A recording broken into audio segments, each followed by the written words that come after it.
الحمد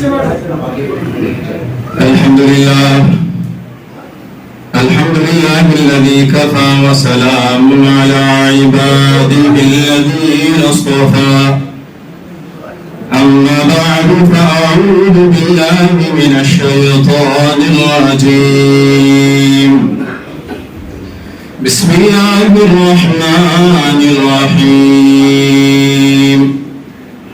ومن يعظم شعائر الله فإنها من تقوى القلوب وقال تعالى وأن المساجد لله فلا تدعوا مع الله أحدا وقال النبي صلى الله عليه وسلم من بنى مسجدا لله بنى الله له بيتا في الجنة وقال عليه الصلاة والسلام سبعة يظلهم الله في ظله يوم لا ظل إلا ظله وذكر فيه ورجل قلبه معلق بالمسجد أو كما قال عليه الصلاة والسلام صدق الله العظيم وصدق رسوله النبي الكريم ونحن على ذلك لمن الشاهدين والشاكرين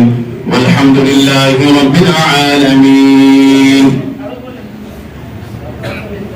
دوستو بزرگوں، پورے 10 سال کے بعد بڑھول آنا ہوا ہے. مفتی صاحب بڑے مختصر بولا. 10 سال کا مختصر میں کیسا ہوں گا بولو. سحری لاتور میں فجر بڑول میں ہوتی تھی 10 سال الحمدللہ. اور آپ حضرات مدرسے کا تعاون بھی فرماتے رہے. اللہ آپ لوگوں کے دینی جذبات کو قبول فرمائے. لیکن انشاءاللہ مدرسے میں پڑھا کے عادت ہے موضوع سے ہٹوں گا نہیں. چونکہ مسجد کا موضوع ہے, مسجد کے عنوان سے بات کرنی ضروری ہے. بھائی چارہ کی بات بھی آئی اور ماشاءاللہ دینی آداب اور اخلاق کی باتیں, انسانیت کی باتیں آپ نے کی اور سنی. مسجد چونکہ بنی ہے, اہل ایمان کو مسجد کیا ہے, ابھی ہمارے مفتی صاحب کھڑے ہو کر ہمارے ہندو بھائیوں سے مسجد پریچے کے عنوان سے گفتگو کر رہے تھے. انہیں نہیں معلوم تھا کہ مسجد کیا ہے, حالانکہ جانتے ہیں کہ یہ مسلمانوں کی عبادت کی جگہ ہے اور وہ تعارف ان کے سامنے پیش کیا گیا. مگر افسوس میں اپنے ندامت کے ساتھ یہ جملہ کہوں گا کہ اب اس وقت حالات ایسے ہیں کہ مسلمانوں کو بھی بتانے کی ضرورت ہے مسجد کیا ہے. میرے الفاظ اگر سخت رہے معاف کیجئے گا, مگر اس وقت ضرورت مسلمانوں کو بھی ہے کہ بتایا جائے مسجدیں کیا ہیں. تو میں انشاءاللہ مختصر میں آپ کو بولتا ہوا چلوں, سمجھتے چلے جائیے. قرآن کریم نے کیا کہا؟ وَمَن يُعَظِّمْ شَعَائِرَ اللَّهِ فَإِنَّهَا مِن تَقْوَى الْقُلُوبِ. جو چیزوں میں اللہ کا نام لگا ہوا ہے ان کی تعظیم, ان کا ادب و احترام کرنا دلوں کا تقوی ہے. شعائر اللہ, اللہ کو پہچاننے کی جگہ ہیں. کعبۃ اللہ, صفا مروہ, حجر اسود, مقام ابراہیم, مسجد نبوی, بیت المقدس, اور اس کے بعد دنیا کی وہ تمام جگہیں, تمام چیزیں جہاں اللہ رب العزت کا نام جڑ جائے. قرآن مجید ہے, مسجدیں ہیں, مسجدوں کے مینارے ہیں, مسجدوں کے گنبد ہیں, مسجدوں والے ہیں. ان سب کو دیکھنا یہ شعائر اللہ میں سے ہیں. ان شعائر اللہ کی عظمت اور احترام کا دل میں پیدا ہونا یہ دل کے تقوی کی علامت ہے. دل کا تقوی یعنی اللہ کا ڈر اسی بندے کے دل میں ہے جس کے دل میں ان چیزوں کی عظمت ہے, اور جس کے دل میں ان چیزوں کی عظمت نہیں ہے سمجھو اس کے دل میں اللہ کا ڈر نہیں ہے. اگر مسجد میں آ جائے اور پاؤں کھڑے مسجد کے سیڑھیوں پر کھڑا ہوا ہے اور اس کے پاؤں میں لرزہ طاری ہو جائے, دل میں کپ کپی آ جائے, آنکھوں میں نمی آ جائے, گھبراہٹ ہو کے میں خدا کے دربار میں جا رہا ہوں, جیسے کلیکٹر کے سامنے کھڑا ہوا تو ڈر گیا, ایس پی کے سامنے ٹھہرا تو ڈر گیا, اور خدا کی بارگاہ میں آ کر بھی خوف پیدا نہیں ہوتا, سمجھو دل میں تقوی نہیں ہے. عظمت بہت ضروری ہے. ملک ہندوستان اور یہاں کی تہذیب اور سنسکرتی کی بات ہو رہی تھی. اسی ملک کا ایک بادشاہ شاہجہاں ہے, جس نے ملک کی سب سے مشہور اور عظیم ترین مسجد جامع مسجد کی تعمیر کی، اور وہ ملک کا بادشاہ جامع مسجد بنا رہا ہے، اور جامع مسجد کے سامنے آپ جب نیچے سیڑھیوں سے اتریں گے تو آپ کو بائیں جانب میں وہاں لال قلعہ نظر آئے گا، اور آپ دیکھیں گے کہ جامع مسجد اونچی سطح پر ہے اور لال قلعہ ڈھلان میں ہے۔ جامع مسجد کی سیڑھی کا آخری حصہ جہاں پر ہے اس سے نیچے لال قلعہ شروع ہوتا ہے، اور اس سے بھی بہت نیچے شاہجہاں نے مسجد کی تعمیر کی، مسجدوں کے بنانے والوں کو خود مسجدوں کی عظمت دل میں پیدا ہونا ضروری ہے۔ شاہجہاں نے مسجد بنائی اور اس کے بعد لال قلعہ تعمیر کیا۔ جب لال قلعہ بنایا تو لال قلعے میں اندر تخت پہ بیٹھتے تھے، تخت پہ بیٹھنے کے بعد جو تاج پہنتے تھے، اور اس تاج کے اندر میں کوہ نور ہوتا تھا جس کو برٹش لے کر چلا گیا، وہ کوہ نور جامع مسجد کی آخری سیڑھی کے نیچے تھا۔ شاہجہاں نے کہا میں نے اس لیے ایسا بنایا کہ جامع مسجد کے اندر چڑھنے والا نمازی اس کا پاؤں میرے کوہ نور سے بھی اوپر ہو، تاکہ دنیا کو پتا چلے اللہ کی بارگاہ میں جانے والے کے پاؤں کے نیچے ملک کے بادشاہ کے تخت و تاج کی قیمت ہے، اس کے پاؤں کے نیچے ہے۔ ارے بات سمجھ میں آئی کہ نہیں ہے؟ اگر سمجھ میں آئی تو سبحان اللہ ماشاءاللہ تو بولو، اور نہیں سمجھ میں آئی تو انا للہ بول دو۔ ٹھیک، اگر سمجھ میں آئی تو بہت اچھی بات ہے، اور یہ ماشاءاللہ یہ سبحان اللہ الحمدللہ کا رواج زبانوں پہ باقی رکھو، مسجدوں میں تالیاں مت بجاؤ۔ مفتی ہونے کے ناطے بولوں گا، اور مفتی صاحب تھے اور منع نہیں کیا تو یہ بھی فتویٰ ہو جائے گا، آئندہ آپ مسجدوں میں تالیاں بجانا شروع کرو گے، میں اس کے آداب پہ انشاءاللہ بعد میں ضرور بولوں گا۔ اس میں حضرت مفتی صاحب کی کوئی غلطی نہیں ہے، غلطی آپ کی، آپ نے تالیاں بجائی، مفتی صاحب نے بجوائی نہیں۔ اور یہ کیمرہ ویڈیو ہوا ہے، ہو سکتا ہے یہ وائرل ہو، اور کل کو آپ لوگ بولیں کہ وڈبل میں علماء اور مفتیان اتنے سارے موجود تھے اور مسجد میں تالیاں بجائی گئی اور کسی نے منع نہیں کیا۔ میں اتمام حجت کے لیے اور خدا کے سامنے جواب دینے کے لیے یہ بات بول کے نکل رہا ہوں۔ بہرحال وَمَن يُعَظِّمْ شَعَائِرَ اللَّهِ فَإِنَّهَا مِن تَقْوَى الْقُلُوبِ، وقت کا بادشاہ اپنے تخت و تاج کو مسجد پہ چڑھنے والے نمازی کے پاؤں کے نیچے بنا کر کے یہ بتا رہا ہے کہ نمازی کی یہ قیمت، جب نمازی کی یہ قیمت ہے تو مسجد کی کیا قیمت ہو سکتی ہے، اس کا کوئی اندازہ نہیں لگا سکتا۔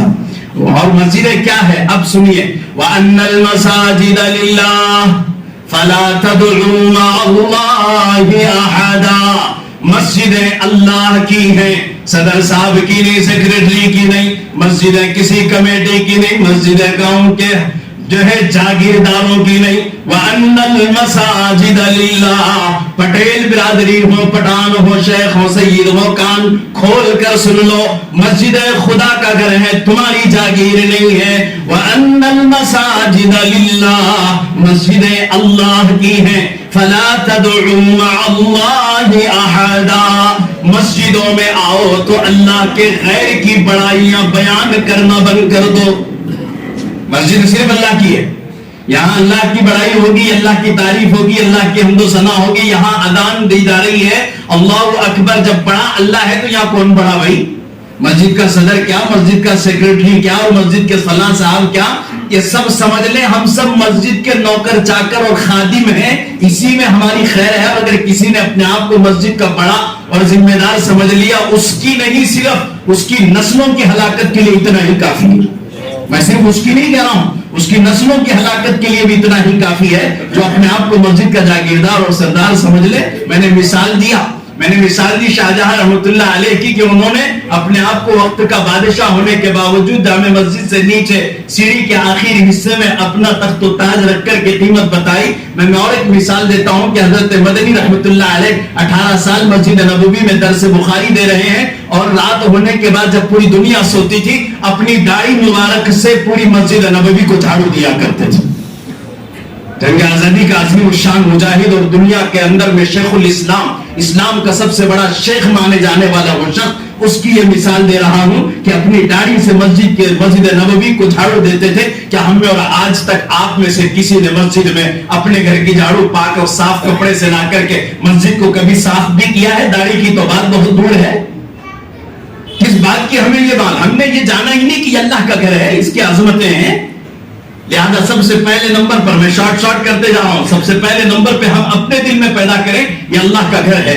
جب یہ اللہ کا گھر ہے فلا تدعوا مع اللہ احدا، یہاں بات اللہ کی ہونی چاہیے، اللہ کے غیر کی نہیں۔ یہاں ذکر اللہ کا ہونا چاہیے، اللہ کے غیر کا نہیں۔ یہاں پر مذاکرے اللہ کے دین کے ہونے چاہیے، دنیاوی باتیں نہیں۔ یہاں منع کیا گیا کہ مسجد میں آؤ تو دنیا کی باتیں مت کرو، مسجد میں آؤ تو کاروبار کی باتیں مت کرو, مسجد میں آؤ تو فتنوں کی اور جھگڑوں کی باتیں مت کرو. سرکار دو عالم صلی اللہ علیہ وسلم نے اس سے سختی کے ساتھ منع فرمایا ہے, لہذا ہمیں اس پر پابندی کرنے کی ضرورت ہے.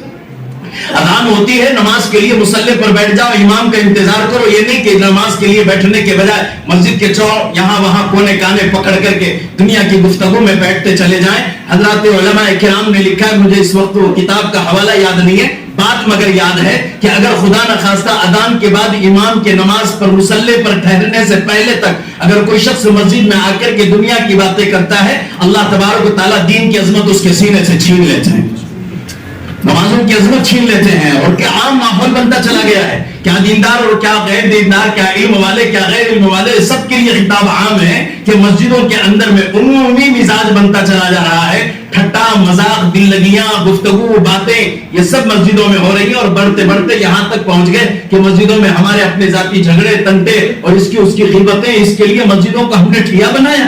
کیا یہ اللہ کے گھروں کا ادب اور احترام ہے؟ مسجدوں کی عظمت سیکھیں, مسجدوں کا احترام سیکھیں کہ جس کے دل میں مسجدوں کی عظمت ہے, احترام ہے, اللہ فرما رہا ہے اس کے دل میں میرا ڈر ہے. اور جو یہ نہیں کرتا سمجھو اس کے دل میں اللہ کا ڈر نہیں ہے. اللہ کی مسجدیں ہیں, فلا تدعوا مع اللہ احدا, یہ اعلان ہے. جب یہ اللہ کا گھر ہے, اب دوسرے نمبر پر ہمارا تعلق اس گھر سے جڑ جانا چاہیے. جب ہمارا تعلق اس گھر سے جڑے گا تو انعام بھی ملے گا. آخرت کا انعام کیا ہے؟ نبی علیہ السلام نے بخاری شریف کی روایت ہے, سبعۃ یظلھم اللہ فی ظلہ یوم لا ظل الا ظلہ, 7 آدمی ایسے ہیں جن کو قیامت میں اللہ اپنے عرش کا سایہ نصیب فرمائیں گے. ان میں سے ایک وہ ہے رجل قلبہ معلق بالمساجد, وہ بندہ جس کا دل مسجد میں اٹکا ہوا ہے, جس کا دل کاروبار میں نہیں. مسجد میں آیا تو دکان کو بھاگ رہا ہے, مسجد میں آیا تو دنیا داری کو بھاگ رہا ہے, مسجد میں آ کر دل اس کا یہاں اٹکا ہے. فجر پڑھا تو ظہر کا فکر, ظہر پڑھے تو عصر کا درد, عصر پڑھ لی تو مغرب کا انتظار, مغرب پڑھ لی تو عشاء کے لیے تڑپ کا پیدا ہونا. یہ علامت ہے اس بات کی کہ اس کا تعلق مسجد سے جڑ گیا, مسجد سے تعلق مضبوط ہو گیا. اب جس کا یہ تعلق مضبوط ہے اس کو انعام کیا ملے گا؟ وہاں جو ایک دن 50,000 سال کا قیامت میں ہوگا, اس دن اللہ اپنے عرش کا سایہ اس بندے کو نصیب کریں گے جس کا تعلق مسجد سے جڑا ہے. جڑیں گے انشاءاللہ. دل کا گہرائی کے ساتھ تعلق جوڑنا چاہیے, وہی مضبوطی کے ساتھ, ایمانداری کے ساتھ. یہ مسجد اور مسجد والے اعمال سے ہمارا رشتہ جڑے. مسجد نماز پنجگانہ کے لیے فقط نہیں ہے. میرے نبی علیہ السلام نے, ابو داؤد کی روایت ہے, سرکار دو عالم صلی اللہ علیہ وسلم نے فرمایا کوئی میری اس مسجد میں آئے تو فقط اس لیے نہیں کہ نماز پڑھے بھاگ جائے, فرمایا اگر کوئی یہاں آئے تو دین کے سیکھنے سکھانے کے لیے آئے. مسجدیں اس لیے بنائی گئی, نبی علیہ السلام کی مسجد نبوی ہمارے لیے نماز کا بھی ٹھکانہ وہی ہے, وہاں نماز بھی پڑھی جا رہی, وہاں سے دعوت و تبلیغ کا کام بھی ہو رہا ہے, وہاں ایک پیر اپنے مریدوں کو بیعت بھی فرما رہے ہیں. سرکار دو عالم صلی اللہ علیہ وسلم, وہ خانقاہ بھی ہے, وہ مدرسہ بھی ہے, وہ تبلیغ کا مرکز بھی ہے, وہ جہاد کی چھاونی بھی ہے. تمام امور خیر وہی ہو رہے ہیں اور وہی سے بادشاہت پورے عالم کی چل رہی ہے. تمام کام مسجد نبوی سے ہو رہے تھے. اگر ہمارا رشتہ مسجد نبوی سے جوڑنا ہے تو یہ دیواروں کے بنانے سے اور یہ پی او پی کے کر لینے سے اور مسجدوں کی ظاہری سجاوٹوں سے, یاد رکھنا ہم مسجد کا حق ادا نہیں کر سکتے. مسجد کے ساتھ مسجد والے اعمال کو زندہ کرنا یہ ہم سب کی ذمہ داری, اللہ اس کی توفیق عطا فرمائے. کریں گے وہ بھی انشاءاللہ. مسجد والے اعمال کو زندہ کرنا یہ ہم سب کی ذمہ داری. مسجد تو بنا دی ہم نے, مسجد تو بنا دی شب بھر میں, مسجد تو بنا دی شب بھر میں, ایمان کی حرارت والوں نے, من اپنا پرانا پاپی ہے, برسوں میں نمازی بن نہ سکا. مسجد تو بڑی خوبصورت بنا دی, لیکن آباد رکھنے کا معاملہ آیا تو نمازی نہیں ہے. اذان کے بعد امام صاحب کو انتظار کرنا ہے کہ ظہر کی نماز 2-4 لوگ آ جائیں تو پھر جماعت کھڑی کر دیں. شب بھر میں تو ماشاءاللہ مسجدیں بن گئی. حضرت اورنگزیب عالمگیر رحمۃ اللہ علیہ جہاں نکلتے تھے سرایہ بنتا اور مسجد بنتی نکل جاتے تھے, وہاں وقفے میں مسجد بنتی تھی اور مسجد تو بنانے میں دیر نہ لگی, لیکن آباد کرنے میں صدیاں بیت گئی ہیں. آباد کرنے میں مساجد کو صدیاں بیت گئی. آج یہ مجمع یوں ہی نظر نہیں آ رہا ہے. ایک زمانے میں مسجد میں ایک آدھ بندہ کوئی آتا, اذان دیتا, امام صاحب نماز پڑھاتے. امام بھی تو کون سے تھے, پیش امام تھے بیچارے. جی پیش امام تھے, انہیں یہ بھی مسئلہ نہیں معلوم تھا کہ لنگی میں نجاست لگ جائے تو حکم کیا ہے شریعت کا. ایسے لوگوں نے نمازیں پڑھائی ہیں. اب اللہ کا فضل ہے, علماء کی فرمان ہے, دعوت کی فضا عام ہے, اور اللہ تعالیٰ نے مسجدوں کو کھچا کچ مجموعوں میں تو بھر دیا ہے, اجتماعات میں. اللہ کرے 5 وقت یہ مسجدیں بھری رہیں. اور یہ ابوالکلام آزاد کا جملہ یاد رکھنا, اگر تم اس ملک میں فتح چاہتے ہو 5 وقت مسجدیں کھچا کچ بھر دو, پورا ملک تم فتح پا جاؤ گے, ملک فتح پا جاؤ گے. لوگ تمہارے آنے جانے کو دیکھ کر کے گھبرا جائیں گے کہ تم مجموعوں میں اتنے زیادہ ہیں. لوگ ہمیں تو مسجدوں میں آتے جاتے دیکھ کر کہتے ہیں یہ ہے کتنے گنتی میں, یہ کیا بگاڑیں گے جی. لہذا مسجدوں کو آباد کرنے کا فکر کریں, مسجدوں کو مزین کرنا, خوبصورت بنانا. شریعت نے اس کی تو اجازت دی ہے, فضول خرچی کی اجازت دی. اما عائشہ صدیقہ رضی اللہ تعالیٰ عنہ کی روایت ابن ماجہ میں موجود ہے, فرماتی ہے اللہ کے نبی نے ہمیں گھروں میں مسجدیں بنانے کا حکم دیا, اور یہ بھی فرمایا مسجدیں صاف شفاف رکھو, خوشبودار رکھو. مسجدوں کو صاف رکھنا ہے, رکھیں گے انشاءاللہ, مسجدیں صاف رہیں گی. مسجد کے بیت الخلا بھی بولو نا. آپ میں سے ایک آدمی مجھے ایسا بتائیے جو گھر کے بیت الخلا میں پان کھا کے تھوکتا ہے, بتاؤ. پورے مجمع میں ایک ہاتھ اٹھاؤ جس نے بیت الخلا میں اپنے گھر کے بیت الخلا میں سپاری کھا کے تھوکی ہو. ایک بندہ بتاؤ. نہیں بتائیں گے آپ, لیکن میں جب پوچھوں گا مسجد کے بیت الخلا میں کس کس نے تھوکا, انشاءاللہ پر 50% مجمع ہاتھ اٹھائے گا. لیکن ایمانداری سے ہاتھ اٹھائیں گے تھوڑی اس کو. سب جانتے ہیں اپنے گھروں میں تو کوئی نہیں تھوکتا. اللہ کے گھر فری میں مل گئے کہ آ کر کے مسجد کے وضو خانے پہ تھوک دیا, مسجد کے باتھ روم میں آ کر کے تھوک دیا, اور سمجھتے نہیں ہے کہ یہ کہاں آئے ہیں ہم. اللہ کے گھر میں آئے ہو بھائی, یہاں صرف دعوت خانوں کے لیے مت آؤ, اور آؤ تو یہاں گندگی کر کے مت جاؤ. یہاں آنے والا تو صفائی کر کے جائے. سنو میرے الفاظ, یہاں آنے والا مسجد اور مسجد کے باتھ روم کو صاف کر کے جاؤ. خدا کی قسم صاف بیت الخلا بعد میں ہوگا, آپ کا سینہ پہلے کینے سے اور نفاق سے صاف ہوگا. میں قسم کھا کے کہتا ہوں, آپ کا کینہ پہلے صاف ہوگا.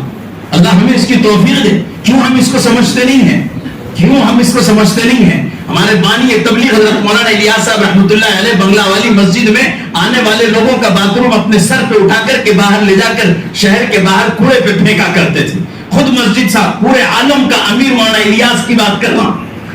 دارالعلوم دیوبند کے بانی مولانا قاسم نانوتوی طلبہ کا باتھ روم اٹھا کر بیت الخلا اٹھا کر کے لے جا کے شہر کے باہر پھینکتے, اور یہاں تو صدر صاحب پیٹ پہ کمر پہ ہاتھ دیے کھڑے ہیں اور مؤذن صاحب کو آرڈر کرتے ہیں, مؤذن صاحب یا جالا ہے یا صفائی نہیں ہے یا فلاں ہے. مؤذن نے کتا لے رکھا ہے, ٹھیکہ لے رکھا ہے. ذمہ دار تو ہم سب ہیں, نمازی تو ہم سب ہیں, اللہ کے گھر کے خادم تو ہم سب ہیں. آپ کو بھی موقع ملنا چاہیے, شہر کے بڑے اور ذمہ دار نے بھی آنا چاہیے مسجد میں, وہ بھی کبھی اپنے ہاتھوں صاف کرے. الحمدللہ میں بھی اپنے شہر کے چھوٹی سی مسجد میں امام بھی ہوں, صدر بھی ہوں. میں اپنے ہاتھوں باتھ روم دھوتا ہوں الحمدللہ. میں مفتی بھی ہوں آپ کے سامنے, اور ہمارے کئی بھائیوں کو, علماء کو, سب کو میں نے دیکھا, میرے باپ کو بھی اپنے بچپن سے دیکھا مسجد کے باتھ روم کو صاف کرتے ہوئے. ہمیں کس بات کی شرم ہے؟ ہم خدا کے گھر میں آ کر کے اپنے بڑے پن کو جتائیں. کبھی ہم نے اپنی کمر کو جھکایا ہے؟ ہم سب کی ذمہ داری ہے مسجد کو صاف رکھیں گے انشاءاللہ. ہم سب کی ذمہ داری, مسجد میں خوشبو لگاؤ. مسجد میں خوشبو کی بنیاد پر نماز میں خوشبو اور خضوع پیدا ہوتا ہے. جب مسجدوں میں آؤ تو خوشبو لگا کر آؤ. مسجد میں حضور پاک علیہ السلام اونٹ کی دھنی دیا کرتے تھے. ہماری مسجدوں میں یہ معاملہ بھی ختم ہو گیا. اس کی وجہ سے نمازیوں کے گٹکے کی بو تو آتی ہے, اونٹ کی بو نہیں آتی. اور فرشتے ہماری نمازوں سے کراہت کرتے ہیں, فرشتے ہماری نمازوں سے کراہت کرتے ہیں. کھائے ہوئے بریانی کی ڈکار تو بو آتی ہے, اونٹ کی بو نہیں آتی. مسجدوں میں عطریں لگا کر آیا کریں, خوشبو لگا کر آیا کریں. میں یہ کہہ رہا تھا کہ مسجدوں کو بنانے کا حکم ہے, مزین کرو, خوبصورت بناؤ, لیکن فضول خرچی سے بھی حضور نے منع فرمایا.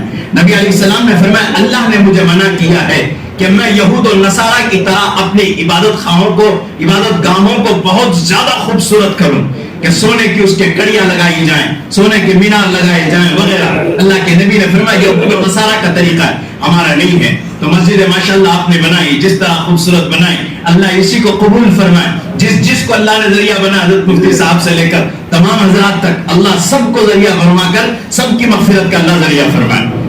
اللہ نے ہمارے لیے یہ گھر بنایا, تعمیر فرمایا. اب اس کا ادب و احترام رکھیں. مسجد میں آئیں تو خاموشی کے ساتھ نماز کی پابندی کریں, یہاں اونچی آوازیں نہ کریں. اللہ کے نبی علیہ الصلوۃ والسلام نے منع فرمایا کہ مسجدوں میں تم اپنی آوازوں کو بلند کرو. نبی علیہ السلام نے منع فرمایا مسجدوں میں جھگڑے مت کرو. نبی نے منع فرمایا مسجد میں بیع اور شراء, خرید و فروخت کی باتیں مت کرو. ابو داؤد میں, طبرانی میں اور مسلم میں یہ روایتیں موجود ہیں. اللہ ہمیں اسے آباد رکھنے کی توفیق دے. اب آباد کس طرح رکھنا ہے بھی مسجد والے اعمال کے ساتھ، اور اللہ نے اس امت کو اعمال والی امت بنا کر بھیجا ہے. ہم اعمال والی امت بھی ہیں، دعوت والی امت بھی ہیں. اللہ ہمیں اعمال مسجد کی بھی توفیق عطا فرمائے اور دعوت دین کی بھی توفیق عطا فرمائے. یہ ہماری ذمہ داری ہے.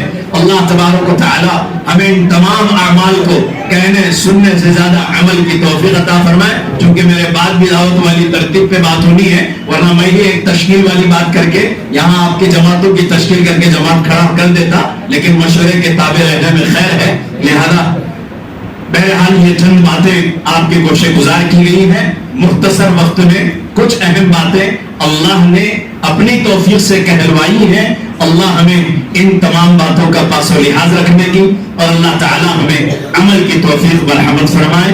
وما علینا الا البلاغ. طوفان نوح لانے سے اے اشک فائدہ، طوفان نوح لانے سے اے اشک فائدہ، تو بوند بھی کافی ہیں اگر دل پر اثر کریں.